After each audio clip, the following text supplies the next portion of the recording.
Hello and welcome to Valemount Votes. This is VCTV's series of one-on-one interviews with the candidates for the municipal election. We're going to be interviewing all 7 candidates over the next few days, and you'll get a chance to see and hear what they stand for on various issues and questions that have been submitted by you, the general public. So I'm just going to give you a little bit of a rundown on what the show is all about. First of all, I'll be reading a biography of the candidate that's been written by the candidate, so you get a chance to know a little bit of their background. Then the candidate will have a chance to make a up to 3 minute opening statement. After that, we'll proceed into question period. We have 7 prepared questions that you, the viewers, have submitted. Following that, we'll have 3 candidate-specific questions. These are questions to the candidates for them specifically based on, just give you a chance to hear what the candidates will respond like when they don't have time to prepare answers in a live format. And lastly, the candidate will have up to 3 minutes to make a closing statement. So a couple of points you should know. First of all, this is being done in a live-to-tape scenario. So it's not live, but it is live-to-tape, which means we won't be editing this. It will be as you see it. So we'll do our best to get through it in the best way possible. I'll be monitoring time here so that the candidates all have the equal amount of time and that fairness is maintained through that. Unused time will not be allowed to be added to other questions or to other statements. Once the interviews are done, each candidate's interview will air on VCTV an equal number of times. So there will be fairness in terms of that. We'll be airing the interviews in alphabetical order. And once each interview has run one time on VCTV, we'll then be uploading them to our YouTube channel where you can look at them as often as you like. So let's get on with the interview. Today with us is Owen Torgerson. Owen was born in the McBride Hospital, well, because that was the hospital at the time. He grew up here in Valemount, graduated from high school here, and moved away to experience more education and other options. A brief 2-week visit back to help his folks dig a surface water well, and 8 years later, he's still here. He gained a grand opportunity to be back here in the mountains, working and living with the people he loves, his friends, the people of Valemount, and most of all, his family. Owen, welcome. Oh, thank you for having me, Gord. It's great to be here. Great. Well, now is the time for you to make an opening statement, so if you can look into your camera there and just go ahead whenever you're ready. Thanks, Gord. I've had as a volunteer and a community member, I've had a grand opportunity to work with some amazing nonprofit groups. They do some incredible work here and make life here even better than what the mountains do. I've seen how they've been able to stretch a buck to make an event a grand success, and it's because of the people that work with them that make the difference. Valemount is in a unique spot right now. Some people call it the middle of nowhere. I call it the middle of everywhere. We have some grand opportunities ahead of us and some grave challenges, and I'm running for council to make sure that the people of Valemount are well represented and that common sense, clear policy, and good decision making win the day. Excellent. Thank you very much. So now is the time we're going to move into the prepared questions. So these are questions that have been submitted by you, the viewers, to the candidates. They've all had a chance to look at them ahead of time so they understand what the questions are going to be, and so they have a chance to think about what their answers are. So the first question that has been posed here is on economic development. And the question is, what is your strategy for strengthening Valemount's economy? How would you attract more businesses and development to Valemount? It's a great question. Our forestry sector, Gord, is near an all-time low. But I do know this, the dimensional lumber market still very much exists, but there are ways to maximize it even further. The wishing for that magic bullet, Gord, that mill, that $1 grand employment opportunity is a distracting waste of time and resources. There are smaller operations that are still very much alive in this valley, and it's because they found a niche market and they're small enough to adapt to those markets and fill those needs. The one thing that all these smaller operations have in common is that when you harvest and process fiber, saw it up, you generate waste. One of the things that I would like to see as an economic opportunity in this valley is waste potential, and that is we need to accommodate diversity if we're going to have greater success. And that one idea is through power generation, biofuels, and the bioeconomy. This can truly maximize fiber value, reinforce our unreliable position to the grid. We have huge infrastructure nightmares trying to get power from Mica Dam to Merritt to Valemount. We're at the end of the distribution line, and one of the ways that we can strengthen our position there is by generating our own power through waste management. Adding to that, we would have less exposure to lumber price volatility and less exposure to currency fluctuations, as most global trade is on the US dollar. And there are vast examples of harvesting fiber for energy production and an ever-increasing interest from Asia and Europe for BC softwood fiber. Adding to that, our competitive advantage in that market is that those feedstocks, that supply, will be near what we have here. And Gord, this won't get me votes, but it's not the responsibility of council to make sure that there's food on your table. It is the responsibility of council to ensure that you are safe, protected, have access to education, and that we are able to explore options, weigh the pros and cons of each opportunity and challenge, and devise ways for new business to be here through good, clean agreements through business impacts and benefits. Now, over the next 10 years, Canada will experience well over, and I'm saying rural Canada, well over 600 projects in the trillions. And Valemount will see some of that. We just have to make sure that we are calm and calculated, and that we know what we want on each step as we shoot for those stars. Great. You still have some time left. Is there anything else you wanted to add? No. Okay, I'm great. good. All right.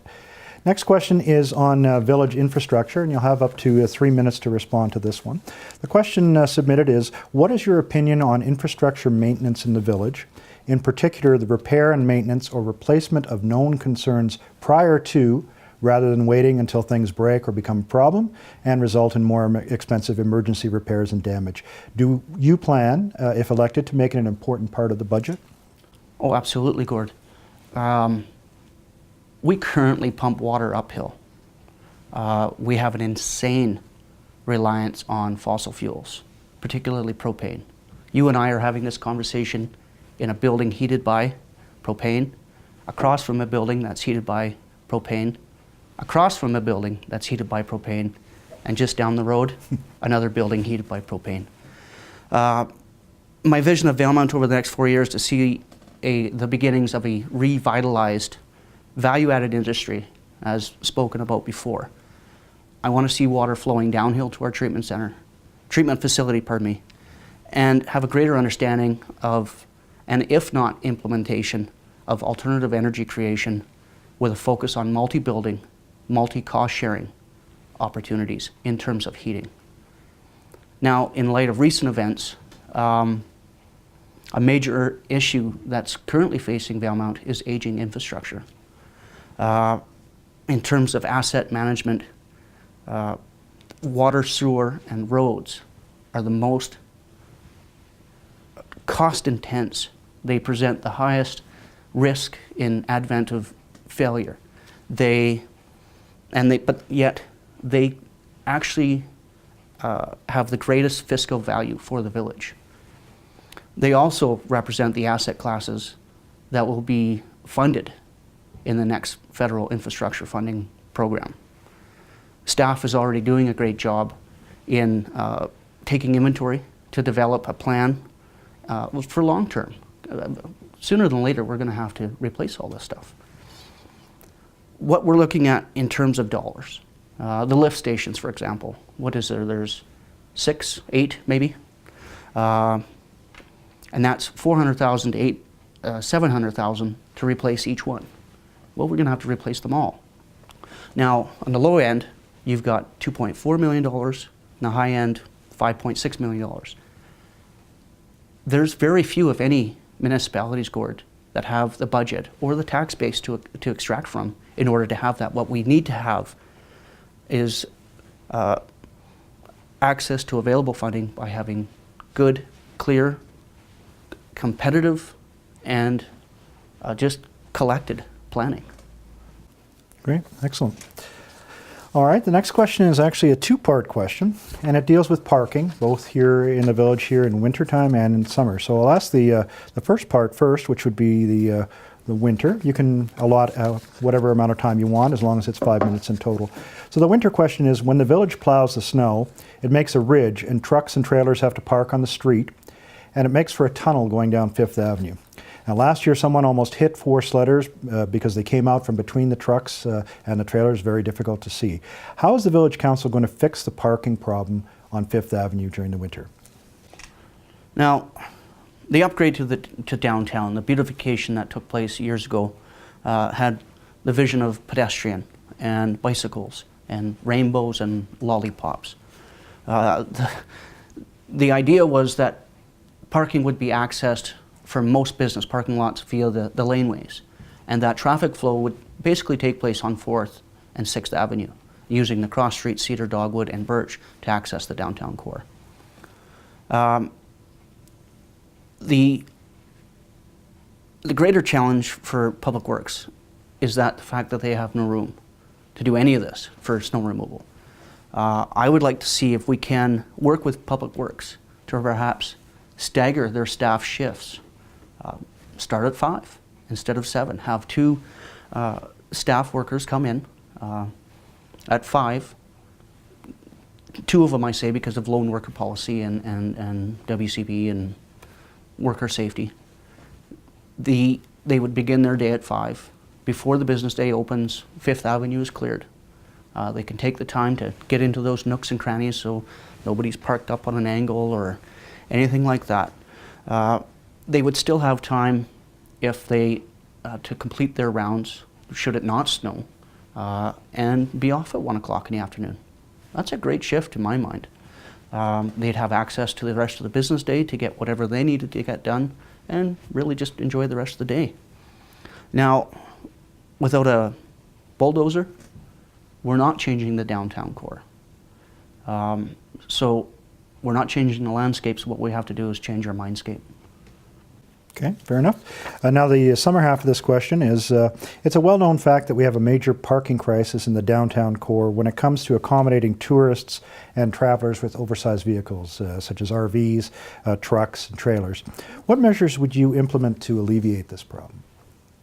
Well, of course, Gord, it's education. Fifth Avenue, under its current beautification and redevelopment, was never made for RVs. Or any other vehicular traffic, or large vehicular. I guess we just have to promote and further promote those to use the alternative routes, such as 6th and 4th, the laneways to access parking lots associated with each business. Unfortunately, that means that you have to park where you fit. And if that means that you're more than 100 meters away from whatever store you're trying to access, use the appropriate crosswalk, and you may have to walk. That's unfortunate. Okay. The next question is dealing with water meters and also with smart water meters. I'm going to give you up to 5 minutes to answer the combined 2 questions. So first of all, water meters in general. Do you feel that water meters are necessary for Valemount, and why or why not? You know, Gord, at this time, I don't think water meters should be a focal point for council. There's 2 culprits in the fight for water conservation. There's either an infrastructure leak, and during the summer, there's peaks, water peaks in terms of watering my lawn. There have been studies done where there's 2 to 7 times more water used in the summertime, basically to make my lawn look better. Certainly there's overwatering, and Public Works knows, or they should know, what leaves the water treatment facility and what enters the sewage treatment facility. So with that in mind, but then we have the winter, of course. There are some culprits in there where somebody leaves a tap running so their drains don't freeze. Well, we could all work together, and I think based on recent studies, water meters in Valemount, $700,000, something like that could be used maybe towards a redevelopment of certain infrastructure rather than the metering of water. And right now, we're doing a great job. CBT, the Village of Valemount, the Water Ambassador is doing a great job of educating people on water usage. And if you're too cool for school, the bylaw enforcer will come by and and you can have a chat. Okay. The second half to this question is specifically to smart water meters. Now, I'm not sure it's been decided that smart water meters are being installed here, but the question is with regards to smart water meters. How do you feel about smart water meters? Are you aware of the mounting concerns regarding health, security, and privacy for them? And do you know what the alternatives are to smart meters? Gord, you know, I'm not really up on smart meters, I'll be perfectly honest, or smart water meters. I know there are several studies that are available to the reader, and I think that we as people have the opportunity to review these studies, make an informed decision for ourselves, and determine whether or not a smart water meter, whatever the meter, and what our alternatives are. I think we can do that just based on good decision making. Okay. Next question is, again, kind of a combination question, and it really deals with youth and a community center. So the question kind of revolves around youth center / community center / activities for children and youth. And I'm going to give you 5 minutes to answer these as well, because there's kind of two questions here. The premise being that there are not many things for children and youth to do here in Valemount. Part one of the question is with regards to a youth center or community center. Where do you stand on creating a community center or a youth center for Valemount? And you have 5 minutes for these. Well, with so few pennies in the coffers, there lies the challenge. Without increasing taxation and introducing enormous user fees, is it really fiscally responsible for the village to ignore infrastructure upgrades to build a new center, a new building? Luckily, we have a few great dedicated nonprofit groups that cater to the well-being of youth in both physical, mental, and spiritually, such as Kinnickers and Firm Foundations, the Skating Club. The spray park, in my mind, is a better choice than, say, a pool. But it still costs, and somebody has to pay for it. One idea gaining momentum across the nation is trusts and foundations. There's huge monies in that, with them begging people to come ask them for money. But that takes time and that takes work as well. I encourage youth to, if they really want it, go after it. Have that ability, take ownership. The village has on staff a grant writer who has copious access to some huge money. And, you know, insert their passion. Work for what you want. We need to empower our youth, not entitle them, Gord. And really encourage them that the effort that you put into something is what you'll get out of it. Write the grant, oversee the project, get those permits in place, estimate those timelines. And when you have ownership over something, you'll work well to maintain it. Okay, well, as I said, it was a two-part question. The first half of that question was really youth center, community center. The second part is actually specifically geared to a spray park. And the question is, where do you stand on creating a spray park, a wading pool, or some other kind of water-based recreational activity for children in Valemount? Well, in my tangent, I've already answered that. So I encourage youth to if they really want it, just go after it. Empower them, not entitle them. and visit with the grant writer. See what it takes to grab a project, seize it, make it yours, and you'll have a tangible outcome for future generations. Okay, great. All right, our sixth question submitted by the viewers is dealing with regards to communication. And this one you'll have 3 minutes to answer. The question is, communication is key to learning what is of importance to constituents, not only during the campaign, but after the dust has settled. If elected, how will you communicate with constituents to learn of their concerns, and how will you relay this information back to council for action? Well, I know a lot of your questions, Gord, came from social media. And I don't subscribe to much for social media. I do have a Twitter account. But if you don't know me from my 30 years plus here in Valemount, see me down at the rodeo grounds or the marina or the skating rink or the curling club or supporting an event at the Legion or the Lions Club or the community theatre, or exercising my rights to free speech during 2 minutes of public comment at council meetings. Yeah, I'm that guy. This guy. And while I welcome the opportunity of this venue, if you don't know me now, this won't change that. I know the keyboard reigns supreme, but I'm a bit old-fashioned, old school. I think the spoken word still has some clout. Come talk to me. If elected, just come and talk to me. We can have a conversation like we're having now. We can have a discussion without typos or grammar errors or new age acronyms. Remember those days of having a conversation face to face? You know, are they lost? I don't think so. But hey, if that's not to your liking, I do have a Twitter account. You have 160 characters to propose a well thought out idea. Okay, great. And the last question submitted by the viewers deals with diversity, specifically in Valemount. So you'll have 3 minutes to answer this one. And is, how do you feel about working hard to increase diversity in our village?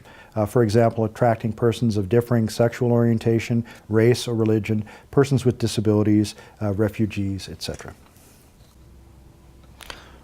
Gord, we have a constant nagging issue, and a variety of symptoms affect that, and that's growth. We have a population-based gross domestic product truncated by a mandate being forsaken by the state. We have an aging population, so therefore we have a greater need to provide medical attention.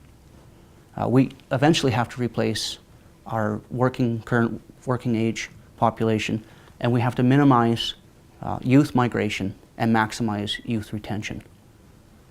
We're going to need all the help we're going to get. Differing sexual orientation, race or religion, persons with disability, refugees. Are we not but one people on this planet?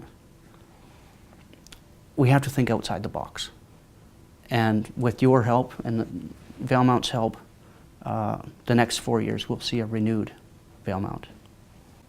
Excellent, thank you. So that brings us to the close of the questions submitted by the viewers. So now we've got some specific questions for you. You're going to have 3 minutes to answer each of these questions. And the first one is, for those people who don't know Owen Torgerson, what work and life skills and attributes would you bring to this position? For example, if this was a job interview, this would be the question, why hire me? I currently operate a small business based on construction, heavy construction. In terms of, I work with the public all the time, with large corporations, First Nations. In my nonprofit life, I sit on 4 committees currently that work again with government organizations.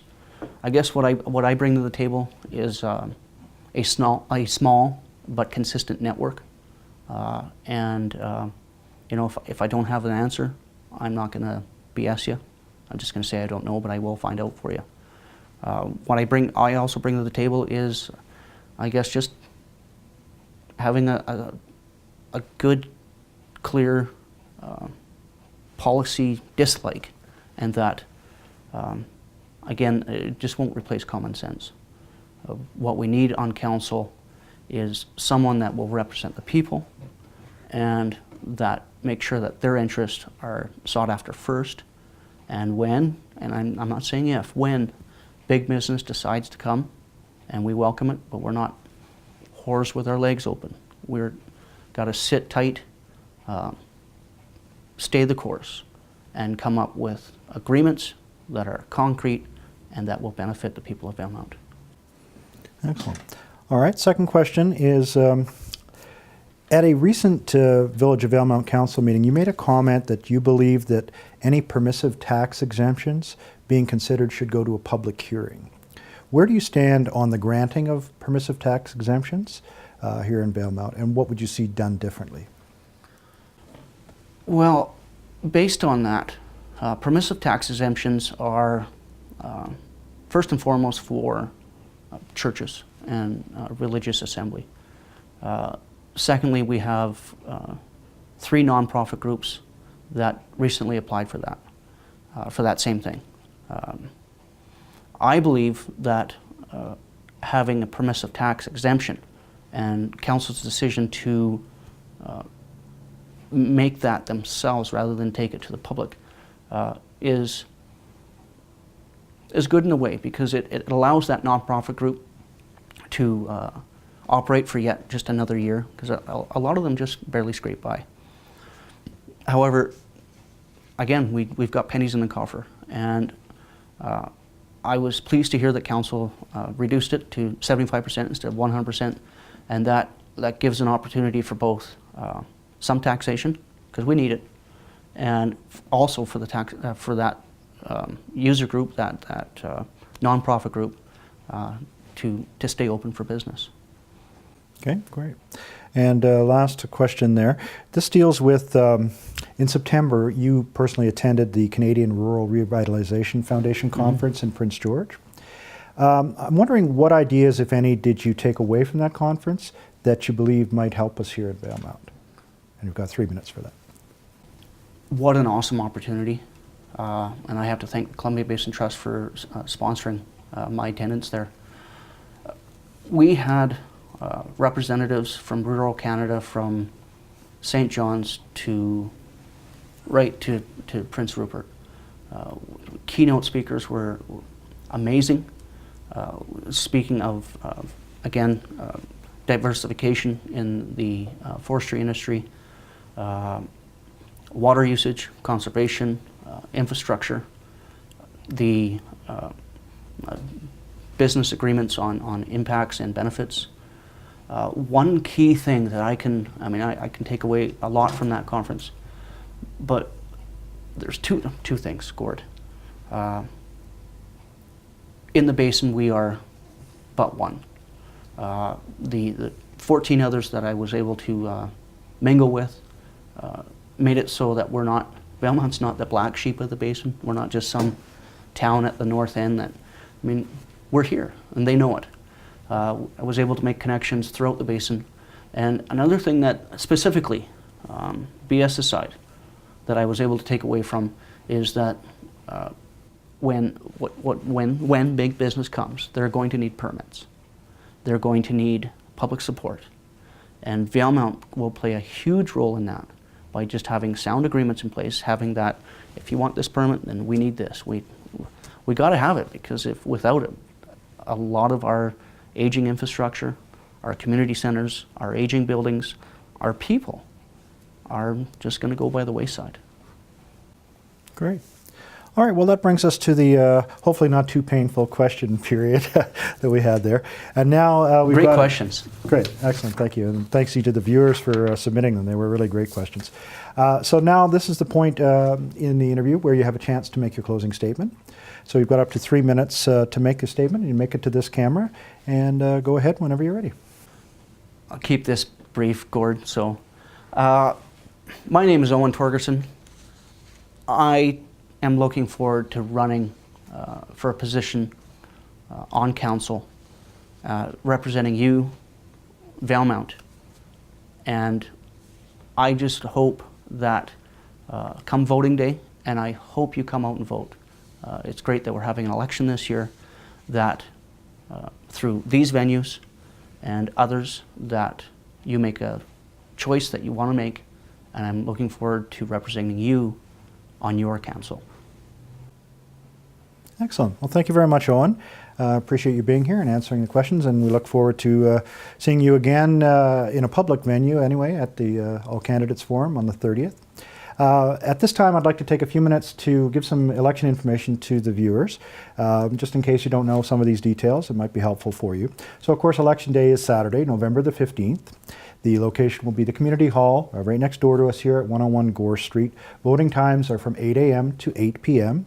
There will be advance voting available, and it will be Wednesday, November the 5th, and that will be also from 8 a.m. to 8 p.m., but it will be at the Village of Valemount Council Chambers. So the advance voting is November the 5th, 8 a.m. to 8 p.m. at the Village of Valemount Council Chambers. And this time, for the first time, we're going to be using electronic voting machines. And I know that some people in the community are a little, they're a little scared of that, and they're a little bit wondering why we're doing this. So I've got some information here that's been provided by the elections people that can pass along to you. So I'll just read it for you. Electronic voting machines are accurate, simple to use, and can provide final election results within minutes after the close of voting, which is a great thing. If you have a close vote, it makes things a lot faster. To make your votes, you'll just go to the voting booth like you always have done, make your choice, they'll give you a special pen to make your choice provided, and follow the instructions on the ballot.